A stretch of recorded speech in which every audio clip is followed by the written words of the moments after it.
Back in 2016, a single vote split the United Kingdom right down the middle. The decision to leave the European Union, Brexit. It didn't just change the country's future. It kind of ripped the lid off these deep cracks that were already there. But what really drove millions of people to vote the way they did? Today, we're going to go behind the headlines, dig into the data, and try to figure it out. Okay, to really get a feel for how deep these cracks were, just look at this contrast. In the heart of London, a global financial hub, only about 28% of people voted to leave. But if you go just a couple of hours north to the rural county of Lincolnshire, that number just skyrockets to 65%. I mean, how can two parts of the same country have views that are so completely different? That's really the big question we're tackling. And wow, the final result was incredibly close. 51.9% voted to leave. That's a super narrow margin, but it was enough to kick off this massive political and economic shift. And honestly, it caught a lot of people completely off guard. And this wasn't just, a political disagreement. We're talking about a split that you could literally see on a map. The country was divided not just by what people thought, but by where they lived. And when you look at that map, the pattern is just crystal clear. The big city hub of London, plus Scotland and Northern Ireland, they all voted overwhelmingly to remain. The paper we're looking at makes a really powerful point. The decision to leave the EU, that was basically made in England, but outside of London. This wasn't just a vote. It was like looking at a map of two totally different Britons. So what were the two sides even arguing about? I mean, the campaigns were built on these two completely different ideas about what the UK's future should look like. So on the leave side, you had big figures like Boris Johnson, and they really tapped into this powerful feeling of national identity. Their whole pitch was simple: take back control. The idea was that European laws were trumping British laws, and the only way to get sovereignty back and control the country's borders was to leave the EU. And then you had the Remain side, led by the Prime Minister at the time, David Cameron. They hit back with a pretty stark economic warning. They really hammered home the benefits of being in the EU's single market, which is this huge free trade zone, and argued that, hey, if we leave, we'll probably have to follow all those European rules for trade anyway, but we won't get a say in making. But here's where things get really interesting. The researchers behind the paper we're using wanted to look past all the campaign slogans. They wanted to see what the data said. So they started this kind of detective work, searching for the hidden patterns that could really explain the vote. Yeah, you can really think of them as data detectives. They pulled together this massive pile of regional data. I'm talking everything from average income and education levels to how old the population was and what people thought about immigration, all to see what clues they could dig up. And their whole goal was to answer one single crucial question.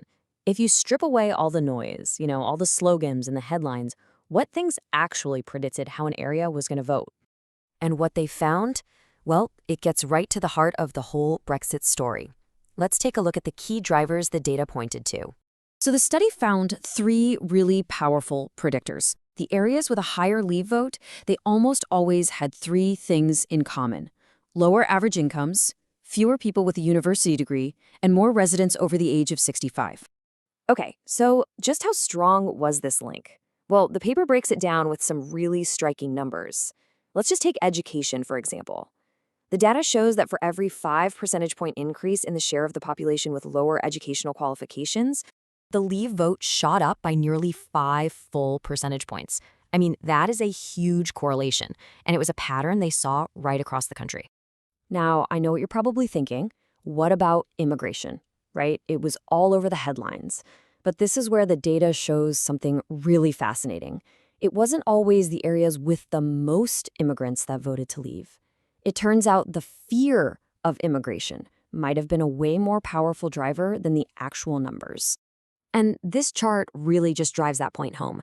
There was a poll right before the vote that found, on average, people thought that 15% of the UK population were EU citizens. But the real number at the time? Just 5%. That huge gap, between what people thought and what was actually true, that's so important for understanding the feeling that was driving the vote. Okay, so let's bring this all back to where we started, Inner London versus Lincolnshire. Now we can see the data behind that huge divide. London's average income is almost 5 times higher. It's got way fewer people with low education, and it's a much younger place. According to the paper's model, just those three things alone can explain most of that massive 37-point difference in the vote. It's pretty wild. But here is the really crucial takeaway from the paper. The authors argue that Brexit wasn't just some isolated British thing. To really get it, you have to see it as part of a much bigger global story.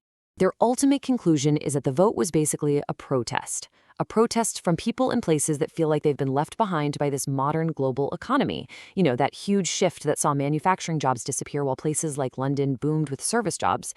People who just felt like their economic security was slipping through their fingers. And believe it or not, this isn't the first time this has happened.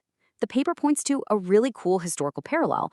Back in the late 19th century, the first big wave of globalization boosted cities but really hurt farming communities, and it created these deep regional divides. Then, for a while, that gap narrowed, but the new wave of globalization in the late 20th century, it did the exact same thing all over again. This time benefiting service economies like London and leaving those old industrial heartlands behind. Just so you know, all the data and the analysis we've been talking about comes directly from a 2018 paper called On the Causes of Brexit, which was published in the European Journal of Political Economy. And that leaves us with one final, really provocative thought from the researchers. They suggest that if enough people feel like they're being left behind by economic change, they won't just ask for, a bigger slice of the pie.